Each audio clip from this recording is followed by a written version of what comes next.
And we are back. So let's go ahead and finish up our last problem, which is about propagating air. And we're going to have to kind of do a little bit of reading, and we'll work kind of through this together. So I am going to quit my kernel. Yes, I really want to quit. And let's go ahead and let's set this up for the last problem. So try to measure the buoyancy force described below. One simple way to measure it, attach mass sensor here. I need to calculate the total uncertainty buoyancy force at 10% significance level. What dominates, precision or bias? What particular parameter surface area dominated? How would you redesign the experiment? So I want to measure the buoyancy force of my vanadium rectangular solid in corn syrup. So my equation for FB, force of buoyancy, is going to be rho times G times, we are going to now go to,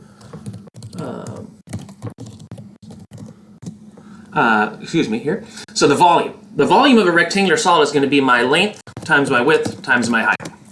So let's wait and kind of consider that here while we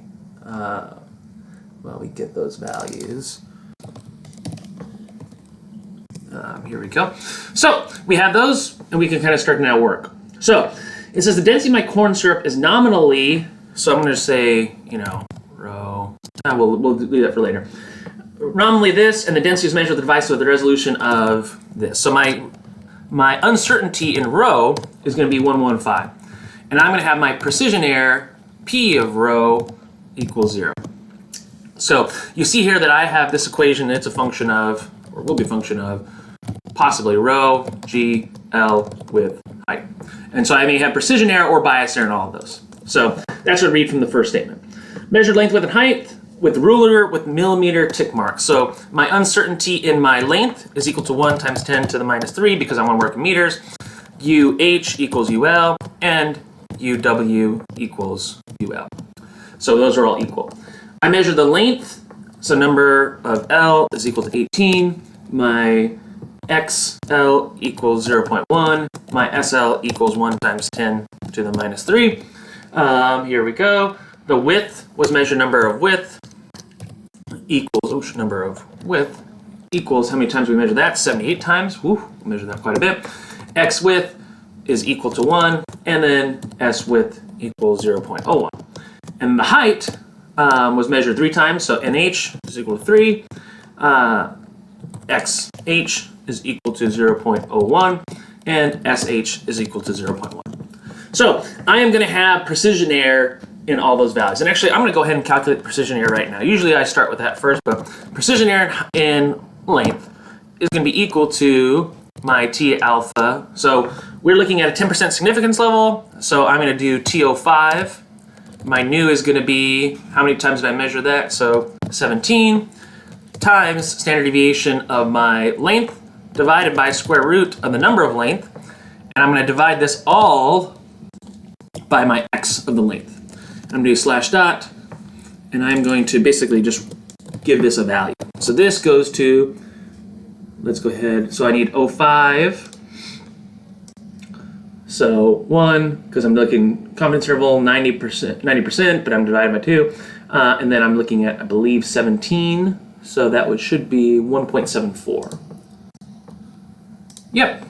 So 1.74. And then, so this is this is my uncertain, make sure that I need to do, divide that by here. Divide that by the length. So I'm taking this value, I'm normalizing it. So this would be, again, basically normalized, so no units. And why do I want that? Because I need to make sure that my total uncertainty at the end is going to be this. So I can do the exact same thing for my width now. I'm just going to change here to N width, X width, S width, 0.5, but now I have how many numbers for my width? So basically this is infinite. So I'm going to change this to, so now again, same column here of 0.5. Previously we had 17, which would be 1.74, but now we're at infinite 1.645. So 1.645, and then we got that.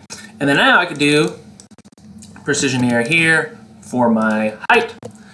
Again, SH, NH, XH. I'm going to have TO5, but now my nu is going to be equal to what? 2 And then I'm going to take this over here, and we're going to say, where are we at? So again, 0.5, 2 is going to be 2.9. 2 equals 2.92. And that's gigantic. So that's going to be quite a lot, as you might expect. So that's a gigantic source of error. But now we still need to do bias. So my bias in my F buoyancy, FB, is going to be equal to square root of, I need to now do partial derivatives. So I'm going to actually do that up here.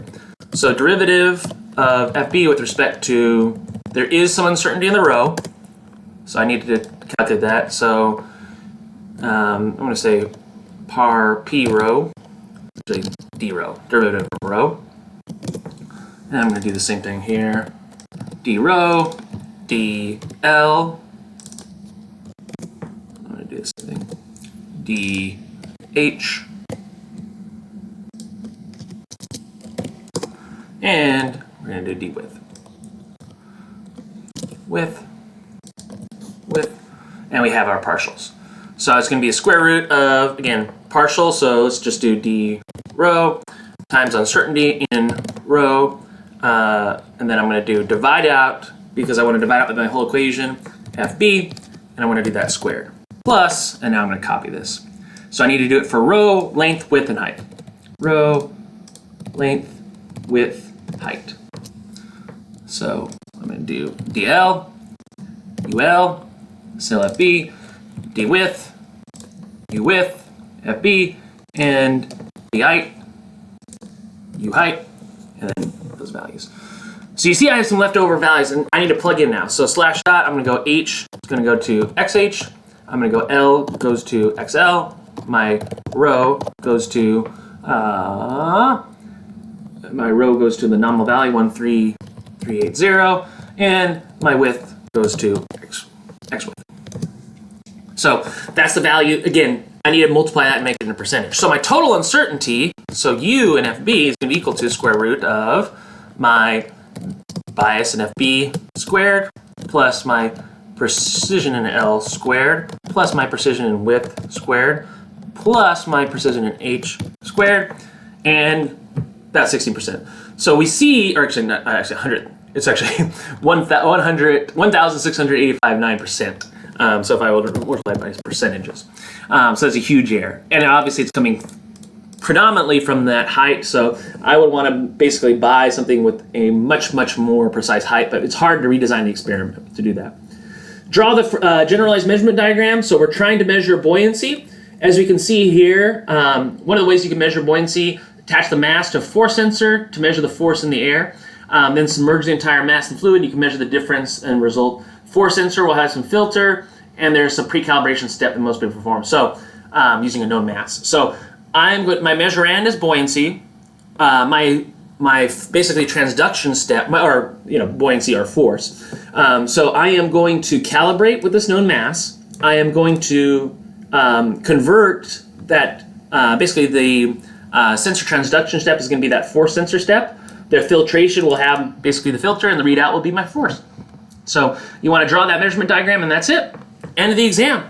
So good luck. If you have any questions, please don't hesitate to email me, and then best of luck on the exam, and I'll see you all next time. Thanks.